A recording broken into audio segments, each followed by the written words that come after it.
Olá, professor. Olá, Tudo bem? A senhora me escuta bem? tô escutando. Pode falar, Igor. Bom, então, dá início aqui a nossa live com a professora Cristina Crispim. Ela que é bióloga, doutora em ecologia pela Universidade de Lisboa. Desenvolve um trabalho brilhante de extensão lá na UFPB, tanto com saneamento ecológico, com biorremediação de rios. E vai fazer aqui para a gente uma apresentação sobre o Probex dela, o saneamento básico ecológico. Então, professor, eu já lhe apresentei assim rapidamente e gostaria que a senhora se apresentasse para quem não lhe conhece ainda. Então, boa tarde a todos. Eu sou Cristina Crispim.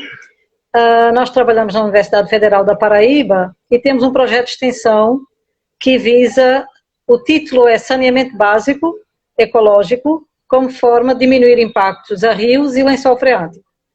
Então, o nosso objetivo, na realidade, o objetivo principal iniciou lá atrás com a questão da qualidade de água dos rios, né? Porque eu sou ecóloga, eu sou bióloga, né? Trabalho com ecologia e trabalho diretamente com água doce. Aliás, com ambientes aquáticos em geral. Eu tenho uma perninha também nos ambientes marinhos. Mas o nosso objetivo, então, era diminuir a entrada de poluição nos rios. E a gente sempre viu que um grande problema no Brasil ainda é a questão do esgotamento sanitário. Então, o esgotamento sanitário, geralmente ele é feito com fossas, né? Principalmente em áreas mais periurbanas, e mesmo quando já tem a coleta de esgoto pelo sistema pelo sistema, no nosso caso na Cagepa, né, pelas companhias de água e esgoto, nós vemos que as estações de tratamento de água, de esgoto, elas são precárias. Assim, o tratamento não é como deveria ser.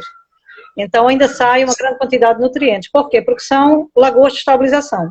E as lagoas de estabilização, elas não conseguem retirar os nutrientes. Tá? Elas têm todo um tratamento, né, inicial, primário, secundário, mas a retirada dos nutrientes não é feita. Então a gente precisa realmente mudar, além de ser caríssimo, né, porque na hora para fazer um esgotamento sanitário, tem que fazer tubulações para todas as casas, fazer a coleta desse esgoto, o transporte desse esgoto e levar para as estações de tratamento de esgoto. Então, é extremamente caro, por isso que muitas vezes a gente não vê, principalmente no Norte e Nordeste, a questão do esgotamento sanitário é muito precário. Sim. Então, quando a gente, na realidade, essa história das fossas ecológicas, ela começou em 2012, quando eu recebi um aluno no Prodema, o Wellington Paz, que ele tinha esse interesse de transmitir essas tecnologias socioambientais para as pessoas. E eu já tinha falado nessas fossas ecológicas quando eu preparei as disciplinas de ecologia aplicada. Eu tenho uma disciplina que eu ministro na... Você conhece. Então, eu ministro uma disciplina chamada Ecologia Aplicada na Universidade Federal para o curso de Engenharia Ambiental e da Biologia. E eu já ficava muito encantada com essas fossas porque eu via que, de uma maneira muito simples e prática, a gente poderia resolver grandes problemas como a falta de esgotamento sanitário. Então, quando a gente foi para... Quando o Elton chegou para mim com essa proposta, eu encaixei geral, né? Porque tinha a ver com o que eu queria fazer e também com o que ele queria fazer. Então, foi bastante interessante esse casamento, assim, das ideias. E a partir do projeto dele, nós começamos a instalar na prática. Porque eu conhecia a teoria, via nos livros, via tudo isso, mas eu ainda não tinha essa prática. Foi precisamente nessa altura que eu resolvi também fazer uma na minha casa. Então, na minha casa, eu tenho um tanque de evapotranspiração também, na área de lazer. E a partir daí, porque é o seguinte, eu gosto de transmitir as tecnologias depois que eu as experimento. Por quê? Porque aí eu já tenho mais experiência, já sei dizer, não, olha, aqui não dá certo, tem que fazer assim, tem que fazer assado. Diferente da gente só estar com aquela coisa, né, literária. Então, a partir daí a gente começou com essa história e eu comecei a apresentar projetos nessa direção e eu acho que a partir daí, 2014, 2015, nós começamos com essa implantação. Isso também casou com um projeto de doutorado de uma aluna do Prodema, que era a Flávia, em que nós propusemos a restauração de um rio, né, a despoluição do Rio do Cabelo. E para isso, uma das nossas intenções era também reter os nutrientes que são trazidos pelo esgoto. Então, nós instalamos alguns círculos de bananeiras e um tanque de evapotranspiração em casas ribeirinhas desse rio. E a gente viu que foi realmente muito importante essa instalação, e foi necessário que tivesse... eu estou ficando aqui muito sem luz, eu vou acender a luz, desculpem. Tá, pode ir, professor. E então, a partir daí, a gente começou a casar os projetos, porque a gente viu que para fazer a gestão de um rio, a gente tinha que ter um trabalho integrado, né? Não adianta só tratar o rio se a poluição continua entrando e isso acaba interferindo na qualidade de água. Então, a partir do projeto da Flávia, a gente começou com esse projeto de extensão e foi bem aceito, as pessoas gostaram, quem implantou não fala mal até hoje, até quando chove muito, assim, quando começa a chover muito, eu às vezes ligo para as pessoas, e aí a fossa está tudo certo, não encheu, não transbordou, não, está tudo certo, não tem problema. Então foram coisas realmente que deram muito certo. Nessa casa que nós construímos o tanque de evapotranspiração e o círculo Bananeiras, na região ribeirinha do Rio do Cabelo, nós fizemos um estudo do lençol freático em relação aos nutrientes. E aí a gente viu que tinha 2 poços. A pessoa da casa, a dona da casa, tinha colocado 2 poços. Um, inicialmente com 12 metros, que ela depois falou que estava contaminado e foi necessário abrir um segundo poço, escavar um segundo poço, de 30 metros. E eu perguntei, por que você acha que esse primeiro poço ficou contaminado?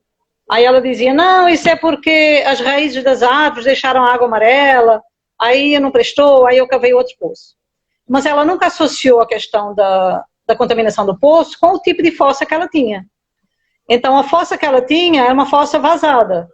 Por quê? Porque eu perguntei, como é que é? Não, a gente sempre pergunta, e você acha que você faz algum mal ao rio, que tem algum impacto negativo?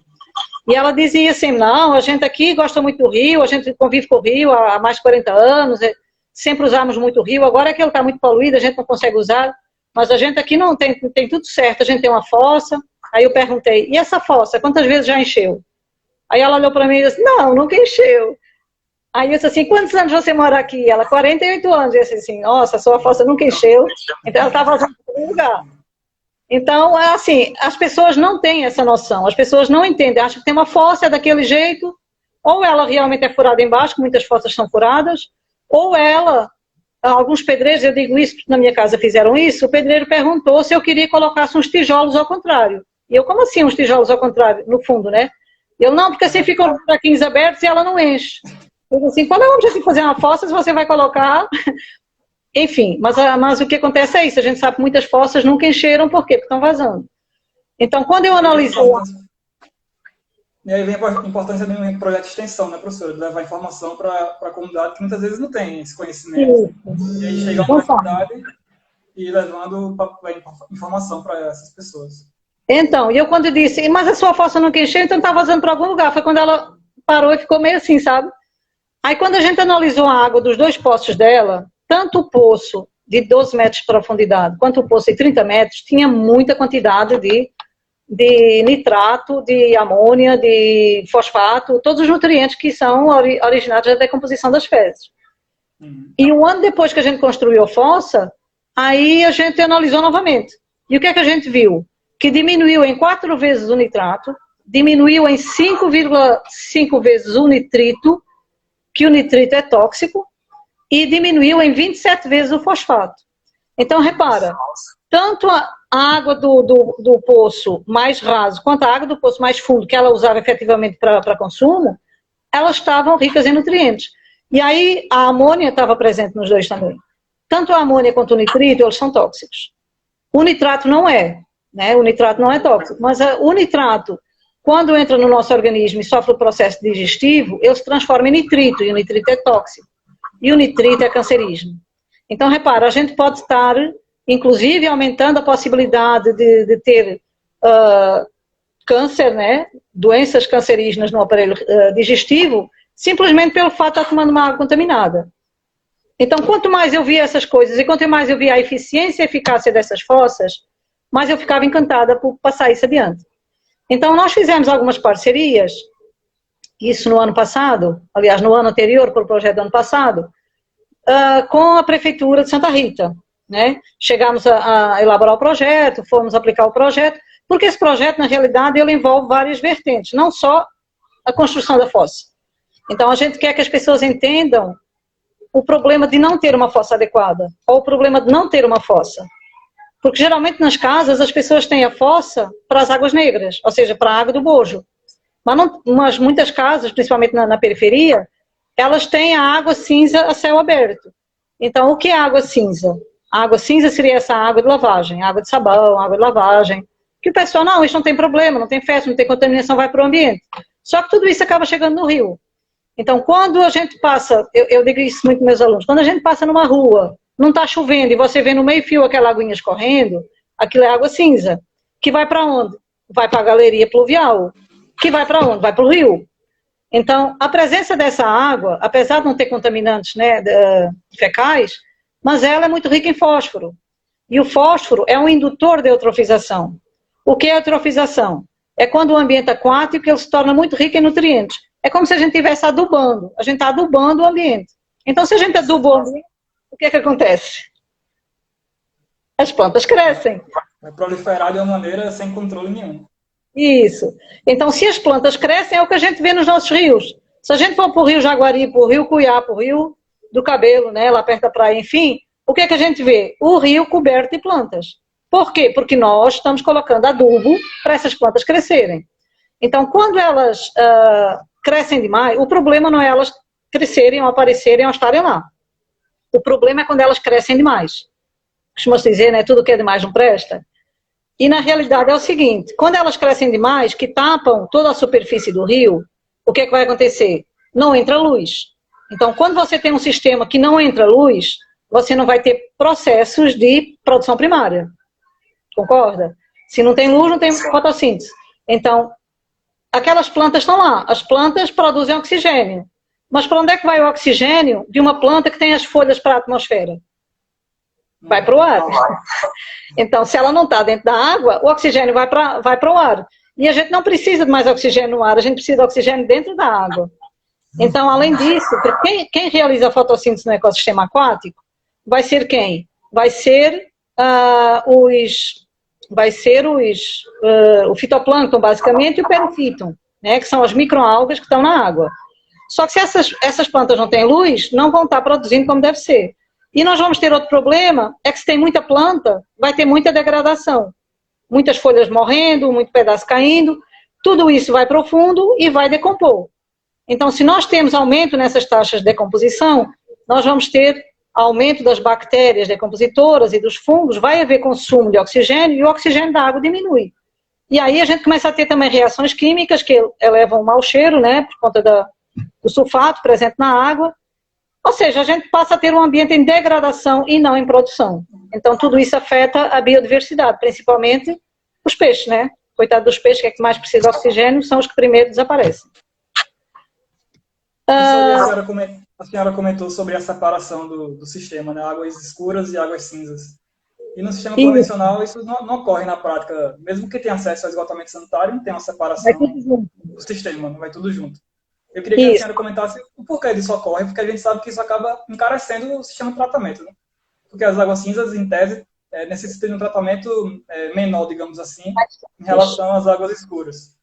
É verdade. Eu queria que a senhora comentasse um pouco a importância da separação do sistema, porque não ocorre essa separação de fato no sistema convencional.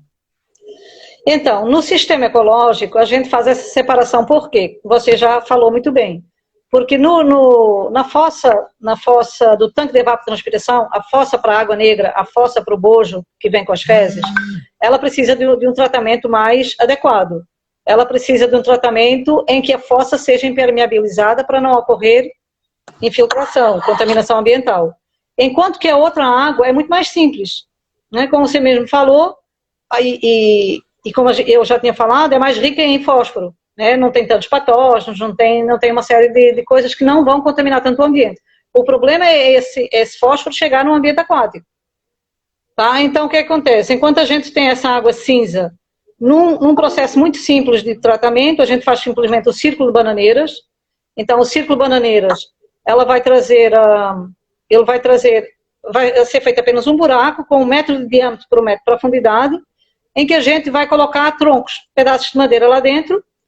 Esses pedaços de madeira vão servir de substrato para um biofilme também, só que esse biofilme vai ser degradador, né? Vai ter também ali bactérias, fungos e protozoários, e etc., que vão ajudar no tratamento dessa água, e o fósforo e todos os nutrientes vão ser utilizados pelas plantas que a gente coloca em volta, que são as bananeiras. Então, você não precisa mais do que isso. O único gasto desse tipo de fossa é o cano, geralmente um cano de 50, que a gente coloca entre a casa e a fossa, tá? Ela vai precisar estar na luz, né, porque precisa de receber sol, mas o custo é mínimo. Com isso, você evita toda aquela água de escorrência, né, que a gente vê pela rua. Então, se você for em bairros mais de periferia, é muito comum, você encontra sempre aquela água escorrendo a céu aberto. Até outros bairros, no Geisel, eu tenho visto no Geisel várias vezes essa água correndo a céu aberto. Então, tudo isso poderia ser evitado se a pessoa tivesse um espaço, que é uma das vantagens, por exemplo, de João Pessoa, porque ainda tem uma distribuição muito horizontal, tá? Pelo menos em muitos bairros é muito mais horizontal do que vertical. E com isso, tem sempre um quintalzinho, alguma coisa. Então, essa fossa ocupa 2 metros quadrados. Então, com 2 metros quadrados, você resolve todo o problema de água cinza que está sendo lançada no ambiente. A outra é um pouquinho maior, mas é do tamanho de uma fossa convencional. Então, o objetivo até seria a gente transformar essas fossas convencionais, né, porque às vezes não tem espaço para 2 fossas, numa fossa ecológica.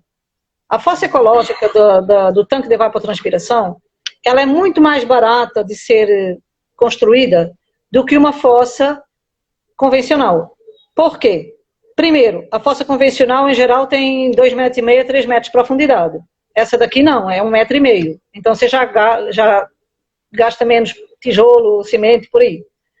A fossa convencional leva uma laje sobre ela, e ela fica vazia, para receber o líquido. Essa nossa não leva laje. Então, aí você torna a tua fossa, de novo, mais barata, tá? E em cima dela, vai ter um sistema de produção de alimentos, onde você coloca também as bananeiras. Por que a gente coloca as bananeiras nessas fossas? Porque as bananeiras, elas têm uma grande capacidade de absorção de água. Então, num sistema natural, dependendo das condições climáticas, tem mais sol, menos sol, elas podem absorver 15 litros a 80 litros por dia.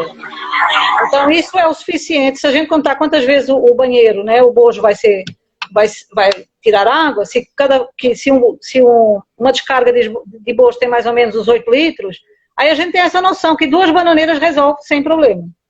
Então, todo aquele tratamento inicial, porque o tanque de evapotranspiração, ele vai ter uma câmara de fermentação. Essa câmara de fermentação pode ser feita ou em alvenaria também, né, uma caixinha que tem orifícios de saída, que é para o líquido sair para fora, ou de pneu. Né? Essas fossas, o círculo de bananeiras e o tanque de evapotranspiração são propostas da permacultura, tá? Não são propostas nossas, a gente só está replicando. E eles utilizam muito o reuso de materiais, o aproveitamento de resíduos, etc. Eu, pessoalmente, se a pessoa tiver condição de fazer da alvenaria, eu acho melhor. Por quê? Porque a gente vai produzir alimentos em cima. Então, o pneu, de alguma forma, tem poluentes, né? Não só metais pesados, como os hidrocarbonetos e tudo isso. E então é melhor a gente fazer de alvenaria. Entre essa câmara de fermentação, que é onde vai ocorrer o primeiro tratamento anaeróbico, então não tem oxigênio, por isso que chama de fermentação, vai haver o primeiro tratamento que os organismos vivos que estiverem ali, patógenos, vermes, etc., vão morrer, porque não tem oxigênio. Então esse é o primeiro tratamento. O segundo tratamento é quando essa água extrapola dessa câmara de fermentação e vai para as laterais. Entre essa câmara de fermentação e as paredes da fossa, a gente vai ter metralha, material grosseiro, que também vai servir de substrato para bactérias, fungos, etc., fazerem o seu processo de decomposição. Então, todo esse tratamento biológico vai ocorrer lá embaixo. À medida que essa água vai subindo, porque para baixo ela não pode ir, ela vai subir, né? Vai ascender, ela vai passar por camadas de filtragem. Então, vai ter uma camada de brita, uma camada de areia, uma camada de terra, e as plantas são colocadas em cima. E aí a gente coloca geralmente uma bananeira em cada ponta, né? E aí tem que fazer um desbaste das bananeiras, senão elas crescem demais. E pode fazer outros plantios, pode plantar o pé de mamão também aguenta bem, ou hortas, pode colocar couve, alface, tomate, o que der para colocar, pode colocar. Então, algumas que a gente já colocou, tinha até melão, que o pessoal tinha colocado melão em cima. As últimas que a gente fez agora, lá em Pau d'Alho, em Pernambuco, o senhor da casa plantou milho, tá? Na época de São João, usou a fossa para fazer o plantio de milho. Então, isso é extremamente interessante, porque você está fazendo o reuso da sua água, tá? E eu fico pensando, por exemplo, porque o nosso projeto também tem parceria com a ONG Milagre Sertão, e a gente vai tentar instalar essas fossas lá no sertão.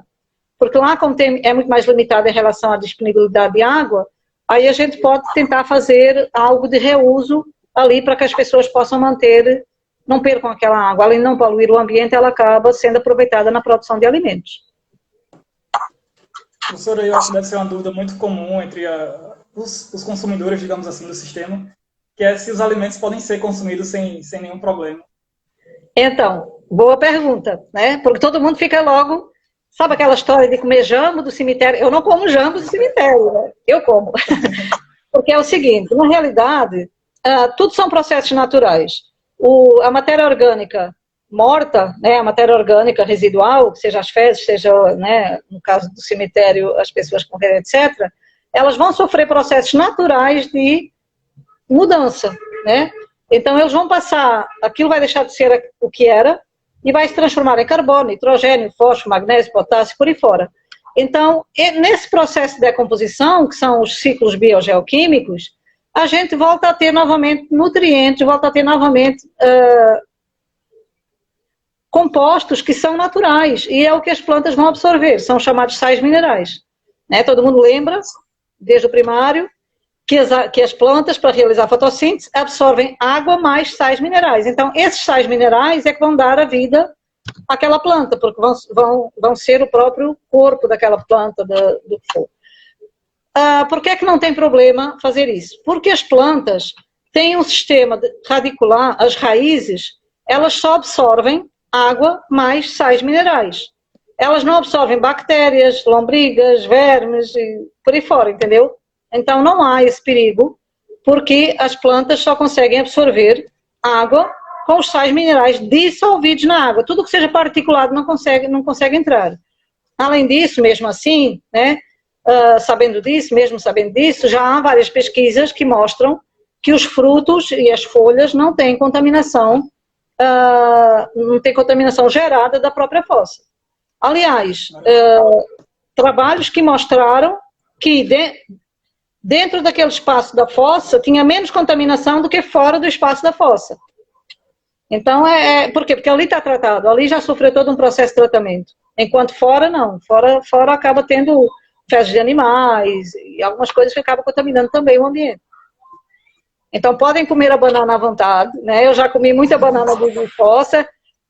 É mais doce ainda do que as outras bananas, ela é muito boa.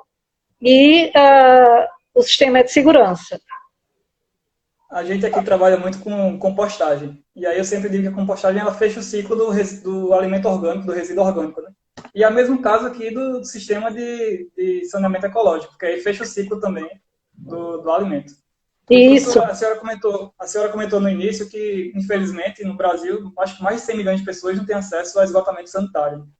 E no Nordeste, se eu não estou enganado, são 28% só da população que tem acesso ao sistema. E eu queria que a senhora comentasse qual a importância do saneamento ecológico como alternativa a esse sistema convencional, principalmente para comunidades rurais ou comunidades de baixa renda, que não têm acesso ao sistema de saneamento convencional. Isso. Então, na zona rural, eu até indico essas fossas para qualquer região, pode ser na zona rural como pode ser na zona urbana. Também na zona rural, cerca de 24% das pessoas apenas têm acesso ao esgotamento sanitário, né? Até esse convencional, que tem vários problemas ainda de contaminação. Então, eu pessoalmente, se eu pudesse, né, eu transformaria esse sistema convencional, eu não transformaria o que está feito. Mas ao invés de gastar uma grande quantidade de verba, né, da prefeitura para poder construir galerias de esgoto, fazer essas ligações, essas coletas de esgoto nas casas das pessoas, tentaria incentivar, capacitar essas pessoas a construir essas fossas ecológicas. Isso onde nós temos as casas individualizadas, tá? Que grande parte da pessoa ainda tem. Então é possível fazer isso e com isso a gente consegue resolver vários problemas. Não só a questão diminuir a poluição que está chegando no rio, né, que é também o nosso objetivo, mas também a questão da saúde pública. Porque vocês sabem que aquela água fica escorrendo, gera mau cheiro, gera barata, gera mosca, gera mosquito, gera tudo que não presta. Isso acaba se refletindo na saúde humana. Então, até há um ditadozinho, há uma citação no trabalho científico que diz que para cada R$1 que se gasta em saneamento básico, se poupam R$4 na saúde. Então, repara, neste caso, as fossas ecológicas elas são muito mais baratas do que as outras, e o Círculo Bananeiras mais barato ainda, e evitaria essa história de estar essa água escorrendo a céu aberto, tá? Então, isso para a questão das pessoas, saúde das pessoas, seria muito melhor, e não só, o próprio bem-estar, porque a pessoa não teria mais aquele mau cheiro, aquele cheiro de esgoto, né? Aquela água que fica presa, água parada, que é constante quando a gente vai em determinadas comunidades. Então, é possível que a gente consiga fazer isso. Nosso projeto vai trabalhar diretamente com 2 comunidades, mas a gente, agora com a questão do isolamento social, a gente está tentando abrir para quem quiser. Ou seja, quem quiser fazer uma fossa pode entrar no nosso Instagram, pode falar conosco, mandar e-mail, que a gente ajuda à distância. Mas a gente já tem assim, um compromisso de trabalhar junto com a comunidade São Rafael e a Tito Silva, ali no Rio Jaguaribe, no entorno do Rio Jaguaribe. Então já conversamos com as pessoas, elas têm interesse, e a gente ia passar para essa fase agora da sensibilização e da capacitação. Porque é importante, como eu falei, os nossos projetos não é só chegar e fazer a fossa, a gente tem que ter um pouquinho de educação ambiental também. A gente quer que as pessoas entendam as consequências daquela forma de fazer a gestão do seu resíduo líquido. Então, se o Pode continuar, professor. Não, pode falar aí. Elas têm que se aprimorar, tomar conta do seu sistema, né? Porque vocês vão poder estar lá para a vida toda delas. Então, elas têm que se empoderar do sistema para dar continuidade. Isso, porque é o seguinte, a gente entende que as pessoas não fazem por mal. Eu penso assim, eu acho que as pessoas não fazem por mal, elas fazem porque não sabem a consequência daquilo que estão fazendo. Então, porque é comum, não, isso é água servida, água de lavagem, não tem problema, pode ir para a rua, não tem problema. E realmente não tem, assim, não teria problema se não tivesse tanto sabão e se não chegasse no rio. Mas tem vários problemas, como a gente já falou, tem a questão da proliferação de insetos, tem a transmissão de doenças, isso aumenta muito a questão da presença de diarreias na população. Então são coisas que as pessoas não sabem disso. Então ela não sabe que é o fato de ter aquela água ali que provavelmente os filhos dela vivem com diarreia, ou mesmo os adultos, etc. Então a gente fez agora um trabalho no estuário do Rio do Paraíba, como aluna do doutorado do Prodema, e ela fez esse levantamento. A maior parte das fossas são fossas convencionais, mas a maior parte da água vai de escorrência também, e a maior parte das doenças são principalmente as diarreias. Então, repara, se a gente conseguisse que essas pessoas evitassem esse tipo de doenças, a gente estaria livrando também os sistemas de saúde de tanta gente estar necessitando deles. Então, ainda mais agora, nestas situações em que a gente só quer ir para o médico se for mesmo urgente. Mas são formas, é como eu costumo dizer, são formas simples e que resolvem. E que as consequências disso, de não ter esse tipo de poluição, elas são em todos os níveis. É bom para o rio, é bom para os solos que não ficam contaminados, é bom para a saúde das pessoas, o próprio bem-estar com a questão do mau cheiro, né? De não ter o mau cheiro. Até para a economia também, né? Porque uma pessoa que fica doente, ela vai faltar ao trabalho por consequência e prejudica a economia. Professor, esses sistemas, eles podem ser implantados em maior escala, por exemplo, em escola, um restaurante, ou só mais individualizado em casas? Não, eles podem ser em maior escala. Inclusivamente no projeto que a gente teve com Santa Rita, a gente teve lá numa comunidade e tivemos também no Rio Grande do Norte, em que as casas eram muito juntinhas, aí não tinha condições. Então, a nossa proposta era juntar várias casas, sei lá, juntar 5, 6, 7 casas da rua, e escorrer e levar esse resíduo para uma fossa única, que seria da rua, por exemplo. E aí a gente faria elas maiores. Então, o tamanho da fossa do tanque de evapotranspiração, ele vai depender do número de pessoas que está liberando esse resíduo. Então, eles propõem 2 metros cúbicos por pessoa, 2 metros quadrados por pessoa, que acaba sendo 2 metros cúbicos, porque ela tem 1,5 metro de profundidade. Mas a nossa proposta até seria uma fossa de 7 metros por 3, mais ou menos. e também em Santa Rita a gente ia fazer isso pela região. Então a gente ia fazer 2 fossas maiores, e é essa proposta também que a gente está tendo para a praia de Coqueirinho, em Jacumã, no Conde, né? Porque lá tem vários restaurantezinhos, então para não fazer uma em cada um, a gente faria talvez a fossa, o Círculo Bananeiras individual, mas a gente ia fazer a coleta do resíduo dos banheiros para umas fossas maiores e ficar concentrado. Então, tudo pode ser visto desde que seja calculado, porque isso já tem o preceito, né? Já tem a metragem correta para o número de pessoas.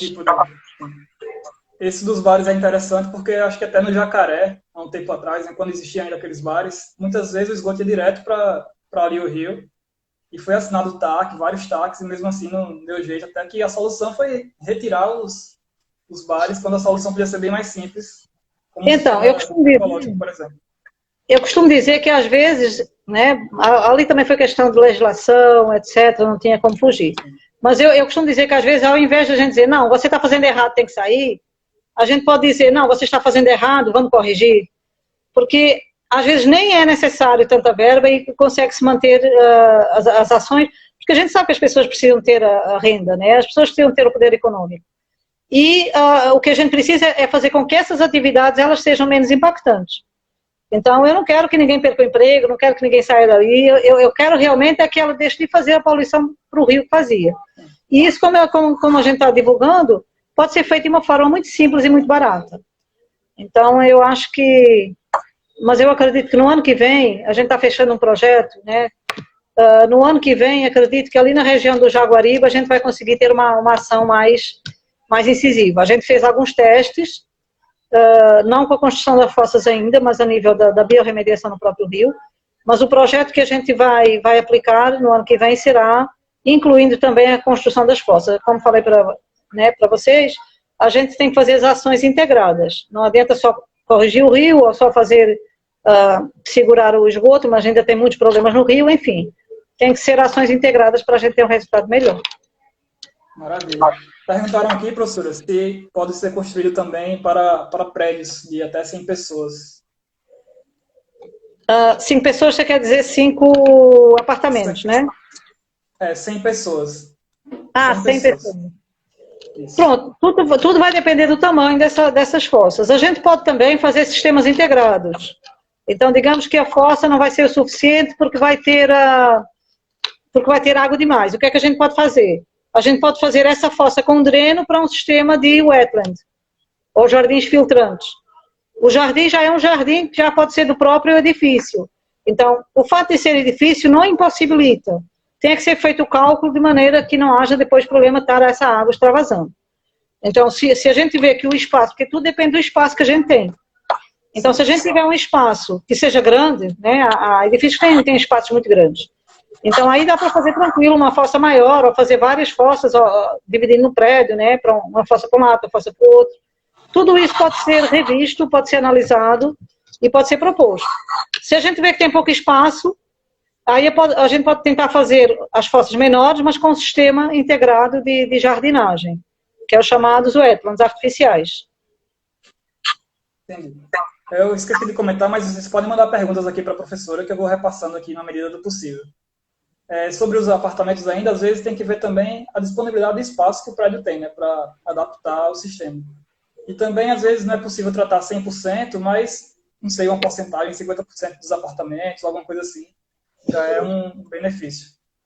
E, professora, como é que os alunos da UFPB fazem para participar, ou voluntários? Como é que faz para participar do projeto? Tá, deixa eu tentar só fazer um comentário anterior. No caso de não ter espaço realmente para fazer uma fossa maior adequada à demanda das pessoas, a gente pode fazer essa água passar por essa fossa, de todo jeito, e depois fazer um dreno diretamente para o esgoto que já deve existir no prédio. Então, de qualquer forma, esse resíduo já iria mais tratado para o ambiente, ou para uma estação de tratamento de esgoto. Os alunos, todo ano a gente tem o projeto, né? Anualmente ele é, né? Esqueci a palavra, renovado. E aí, naquele período, os alunos já sabem que tem os projetos ProBex, eles se instalam, né? Eles se inscrevem. Então, geralmente a gente seleciona um bolsista, mas todos, no nosso caso, todo mundo que quiser participar como voluntário, ele é bem-vindo. Esse ano nós estamos com 2 projetos. Nós estamos com o projeto de saneamento básico, que é esse, e nós estamos com um projeto na UFPB, no município, em que nós estamos incentivando e capacitando as pessoas para fazerem biodigestores caseiros. Então, o biodigestor é um sistema que vai fazer também um sistema de digestão, né, de decomposição de matéria orgânica, mas que vai produzir 2 subprodutos muito interessantes. Um é o biofertilizante, que serve como adubo, e o outro é o biogás, que pode ser usado no gás de cozinha. Então, em grandes sistemas de produção animal, eles utilizam na produção de energia elétrica, né? Os aterros também utilizam na produção elétrica. Mas a gente está fazendo, a gente está trazendo esses equipamentos a nível domiciliar. Então, a gente pode fazer coisas simples, como com 4 bombonas de 200 litros, como a gente pode fazer algo escavado, com uma caixa d'água em cima de 2.000 litros para armazenar o gás. Então, são sistemas minimizados para que possa ser feito a nível domiciliar. O nosso objetivo, junto ao pessoal que mora no Rio, é de pegar, porque geralmente se usa com fezes de animais. A gente quer pegar essas plantas aquáticas que crescem demais nos rios e colocá-las nesses biodigestores, para as pessoas transformarem isso em gás de cozinha. Muito bom. Deixa eu ver se tem mais perguntas aqui. Estou perguntando qual o valor médio para a construção das fossas ecológicas. Olha, porque a gente tem feito agora junto com as prefeituras e elas têm bancado os materiais. A última fossa que eu fiz alguns anos atrás custou cerca de R$300. Mas porque é o seguinte, o mais caro vai ser o cimento e o tijolo e a brita, tá? E o encanamento, né? O tijolo a gente não utilizou. Então a gente fez daquele estilo tela-cimento, ou ferro-cimento, que o pessoal chama. Em que a gente coloca tela de galinheiro, aquela tela de plástico, não precisa ser de metal. A gente dá uma camada de cimento primeiro, coloca aquela tela, coloca uns pinozinhos para segurá-la no cimento, dá outra camada de cimento. Então, com isso, a gente já evita de usar e tem que botar um produto impermeabilizante. Já evita o tijolo, tá? Depois, usamos os pneus mesmo. Na parte onde a gente ia colocar a brita, né, que é logo acima dos pneus, a brita era R$120 o metro cúbico na altura. A gente usou 1 metro cúbico. Então, optamos por usar resíduo de marmoraria, aquelas casas que vendem pedra, porque eles geram um resíduo pequenininho, parece uma britazinha. Então, que foi R$50 ao invés dos 120. Como o projeto não foi financiado, a gente estava bancando, aí tudo que era para gastar menos, mas ficou por volta de R$300. Mas era uma fossa que acho que era 2,70 m por 1,30 m, alguma coisa assim. Porque eram só 3 ou 4 pessoas na casa. Então, tudo vai depender do tamanho da fossa, e o tamanho da fossa vai depender da quantidade de pessoas que moram nessa região. E a senhora disse que atua em Santa Rita, em Paudalho, se eu não me engano. Eu já vi também projetos no Conde da senhora. Como é que a senhora chega na comunidade e como é que faz para ser contemplado, digamos assim, pelo projeto? Então, muitas vezes a gente chega primeiro na prefeitura. E quando tem o apoio da prefeitura, eles já indicam, olha, aquela comunidade está precisando, aquele lugar está precisando. Por exemplo, na prefeitura do Conde, a própria Semã, eu acho que foi no... eu esqueci o nome.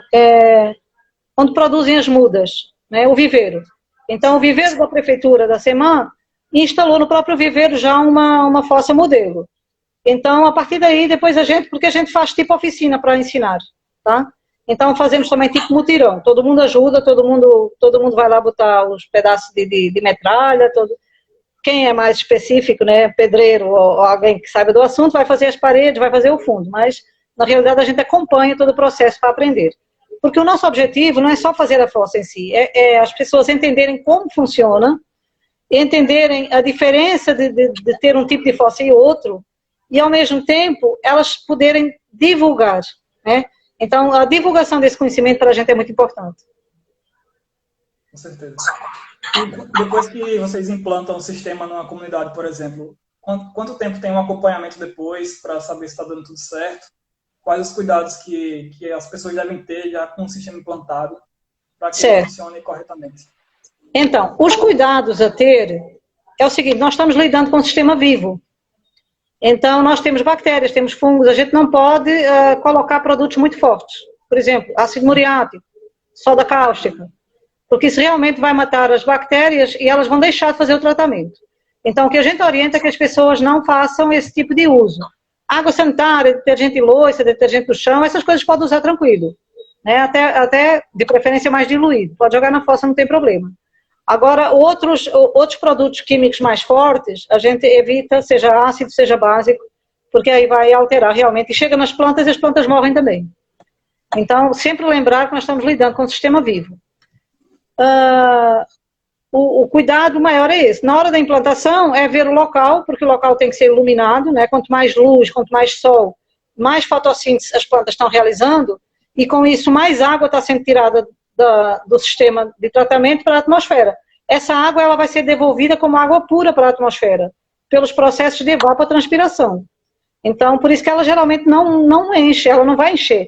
A gente não tem nem o custo do limpa-fossa ir lá para limpar a fossa, porque ela não vai encher. E já temos conhecimento de fossas bem mais antigas, que já estão com 16, 17 anos e não deu problema. Então, elas realmente duram muito tempo. O que é que eu faço nas minhas fossas que eu geralmente construo? O cano que vem do bolso sanitário, né, que é um cano de 100 que vai para baixo, geralmente eu boto um T com uma parte para cima. Então, se um dia, daqui a 20, 30 anos, ela acabar enchendo, ou acabar entupindo, porque eu imagino que algum material fibroso vai se gerar nesse material e não vai decompor tão rápido, se isso acontecer, a gente pega um limpa-fossa e consegue tirar. Mas aí não será com a frequência que a gente usaria. Até hoje nunca precisei nas minhas. Maravilha. Perguntaram aqui, professora, se a FUNASA apoia algum projeto que a senhora participa. A FUNASA. Eu já fui, inclusive, na FUNASA apresentar estes projetos. Todo mundo achou muito interessante, muito legal, mas depois nunca teve nenhum contato, nunca teve nenhuma procura. Então é triste, né? Porque realmente até nas áreas rurais que eles trabalham tanto, seria interessante de fazer associado com essas forças. Sim, deixa eu ver se tem mais perguntas. Estão elogiando aqui a Semana do Conde. Deixa eu ver. Muita gente participando, elogiando a professora. Obrigada, gente. Comentando sobre o prédio. Estão perguntando sobre o banheiro seco, professora. A senhora trabalha com banheiro seco? Não. Então, dentro das fossas ecológicas, nós temos 4 tipos diferentes. Pelo menos eu conheço 4 tipos diferentes. Essas duas que a gente trabalha, que é o Círculo Bananeiras e o tanque de evapotranspiração, e tem também as fossas biodigestoras, que foram desenvolvidas pela Embrapa. Essas fossas biodigestoras, elas são interessantes, elas são como um biodigestor também, mas ela vai gerar um resíduo, ela vai gerar um efluente. Então, se a pessoa não tiver como aproveitar aquele efluente, que é um biofertilizante, ele já está tratado, etc., vai acumular um líquido que vai ter que dar um destino adequado. Então, se for numa região em que a pessoa planta agricultura, ou faça uma agroecologia, tranquilo, você pega aquele resíduo, vai enchendo as caixas d'água, um tanque ou o que for, pode até usar na irrigação. Agora, se for numa residência, que é onde a gente está trabalhando mais, assim, residências menores, aí você não vai ter como dar destino àquilo. O banheiro seco é outra coisa que também requer manejo. No banheiro seco, trabalha tipo compostagem, né? Todas as fezes são lançadas naquela caixa, vai sofrer um processo de compostagem, né, na presença de oxigênio, que ela acaba sendo um processo aeróbio, diferente desses outros que é anaeróbio, e você vai gerar um resíduo, aliás, vai gerar um adubo, né, um composto, que você vai ter que ir lá, tirar daquela caixa e botar em algum lugar. Então, quando é numa área que você pratica agricultura, sem problema, mas quando não é, você vai fazer o que com aquilo, entendeu? Então, por isso que a gente opta por trabalhar com círculo bananeiras e com tanque de evapotranspiração, porque elas não geram efluente nenhum. Então, você não tem que mexer em nada. A única fossa que tem manejo é o círculo bananeiras, porque aquelas madeiras que a gente coloca dentro do buraco, com o tempo elas vão decompondo e elas vão diminuindo, né? Vai desaparecendo. E vai virar nutriente que as próprias plantas estão absorvendo. E aí, de vez em quando você vê que aquela parte superior está baixando, você só tem que reabastecer com mais madeira. É o único manejo que tem, é o círculo bananeiras, e é muito simples. Mas o tanque de evapotranspiração, você não precisa se preocupar nunca mais com ele, porque ele não gera resíduo, ele não gera efluente, o único problema que você tem realmente é controlar o tipo de produtos que você está jogando dentro da sua fossa. Só se preocupar em comer as bananas. Tem que comer as bananas, comer mamão, comer couve, comer o milho, ela está plantando milho em cima da fossa. É isso. Tem muito elogio aqui, professora, muita gente participando, agradecer bastante a participação das pessoas. E eu acho que é isso. Eu paguei 2 disciplinas com a professora, uma na graduação, que foi Ecologia, e uma no mestrado, apesar de ter feito mestrado lá no Podemos. E algo que sempre me marcou na professora foi esse lado puxado para a extensão, né? Porque, às vezes, a universidade fica muito dentro da universidade mesmo, faz pesquisa para a universidade. E aí eu acho que a extensão é fundamental, ainda mais no período que a gente está vivendo hoje em dia. E a professora sempre puxou muito para esse lado da extensão, e é algo que eu sempre tento levar, tanto nos meus projetos pessoais, como aqui na Aroeira. Então, só agradecer mais uma vez a professora. Deixa eu ver se tem mais pergunta. Como dimensionar o biodigestor? Aí é mais complicado de falar. Então, Tenta aí, professora. O biodigestor, ele depende principalmente do resíduo que você vai usar. Por exemplo, se você vai ter animais, se você vai usar fezes de animais, que é o que o pessoal usa convencionalmente, você tem que saber quantos animais você tem para calcular quanto esterco vai ser produzido para dimensionar o teu biodigestor.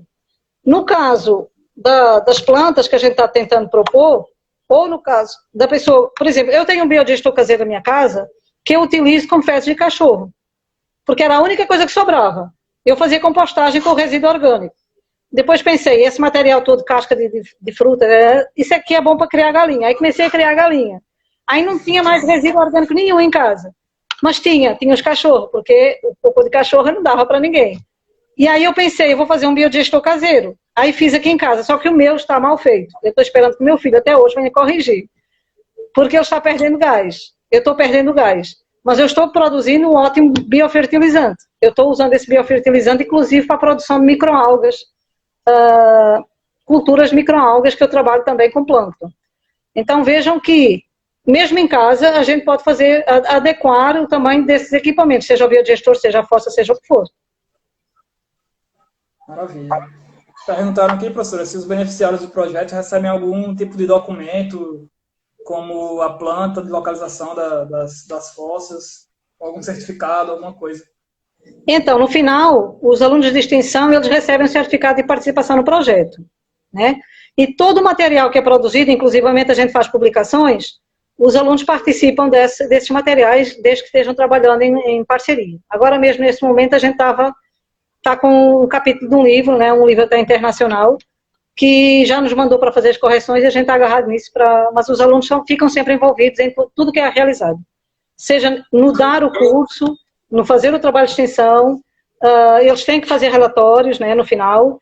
Desses relatórios a gente depois acaba direcionando para algumas publicações, então eles nunca estão de fora, além de ter esse certificado que lhes garante que participaram dos projetos de extensão.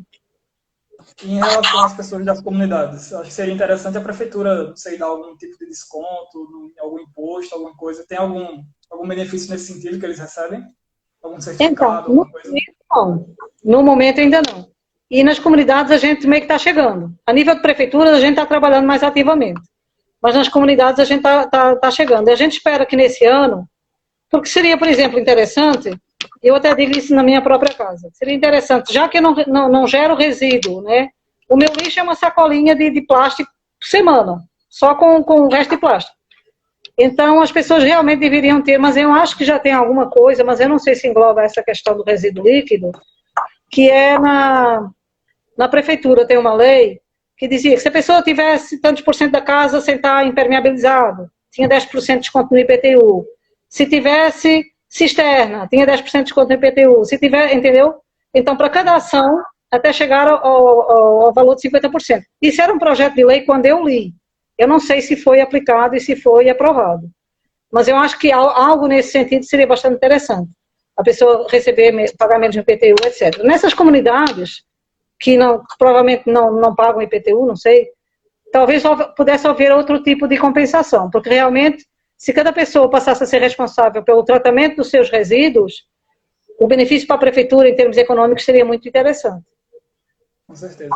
No caso dos resíduos sólidos, só para dar um exemplo, eu coordenei um projeto lá no Verde Green, no Hotel Verde Green, que a gente instalou composteira e minhocários no hotel para reciclar os orgânicos produzidos pelo próprio hotel. Lá em cima. Lá em cima na horta e embaixo também, na garagem tem os minhocários. É muito legal lá.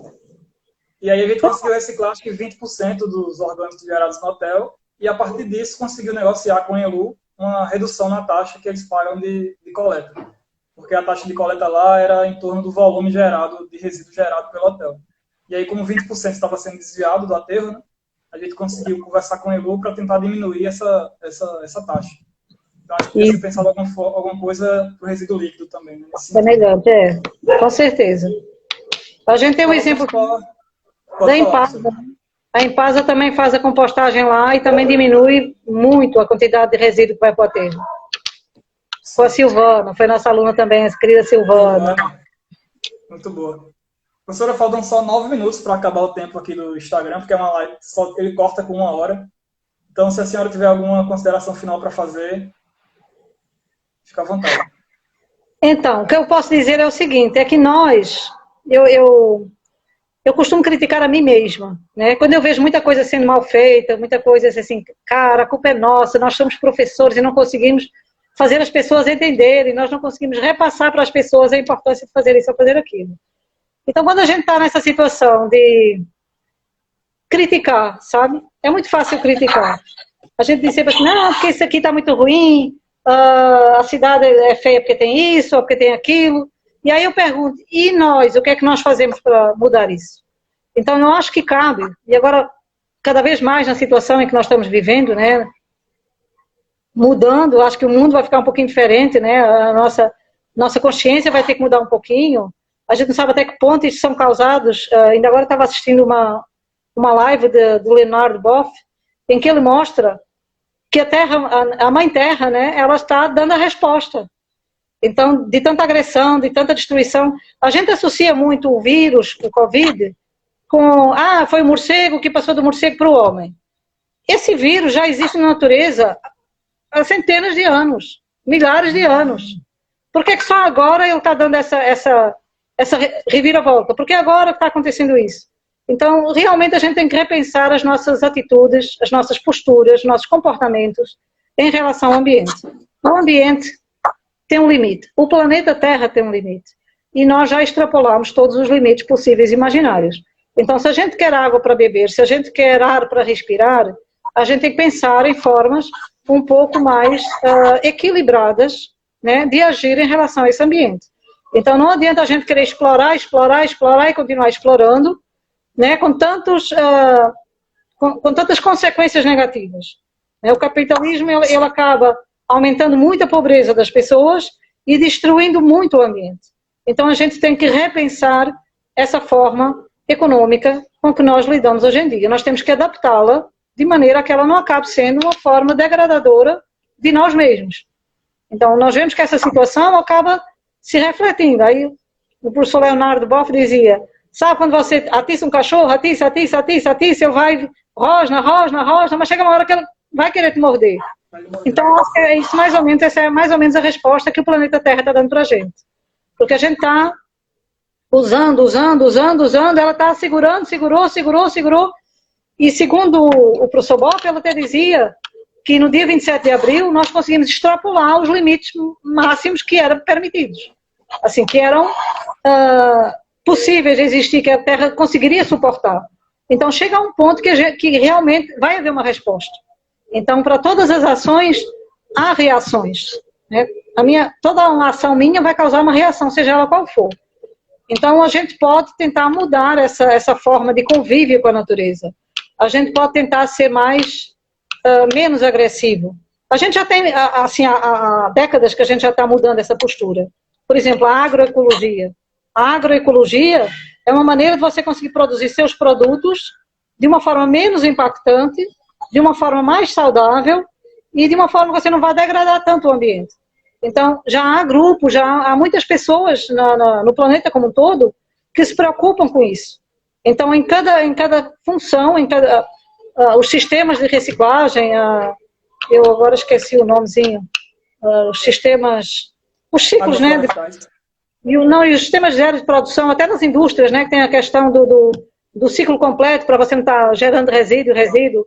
Então, há várias formas de se agir em todos os níveis, seja na agricultura, na pecuária, seja na própria indústria. Então, esses selos verdes, né, o 14.001 e essas normas e por aí fora, são formas de incentivar a que haja essa mudança. Então, eu acho que cabe a cada um de nós bater no peito e dizer o que é que eu posso fazer para mudar essa situação. E dentro das nossas limitações, eu costumo dizer, uma andorinha só não faz verão, mas quando junta várias andorinhas, aí começam a aparecer e acaba, quando você vê, está num bando de andorinhas e o verão chegou. Então, eu acho que é por aí. Por isso que a gente se preocupa tanto com essa divulgação dessas tecnologias, para que as pessoas realmente apliquem. Só para pegar o gancho rapidinho do morcego, muita gente culpando o coitado do morcego pelo vírus, né? Se a gente vê no Brasil o índice de desmatamento sendo aumentado a cada mês, o índice aumenta, bate recorde. E se a gente continuar desmatando, vai aumentar o contato com esses animais silvestres. E aí a gente vai erradicar o Covid, mas aí vai surgir outro vírus de outro animal e assim vai. Com certeza, nem tenha dúvida disso. E o desmatamento, além de provocar esses desequilíbrios a nível de micro-organismos, que a gente às vezes nem sabe onde é que eles estão, está no tempo. Tá aparecendo um aviso aqui que faltam 30 segundos para acabar. Então, deixa eu só dizer, a floresta amazônica é excessivamente importante também na chuva do país. Se a gente não tiver a floresta amazônica, não tem chuva. Eu agradeço a vocês a audiência. E muito obrigado, professora. Foi um prazer, muito obrigado. Uma verdadeira aula.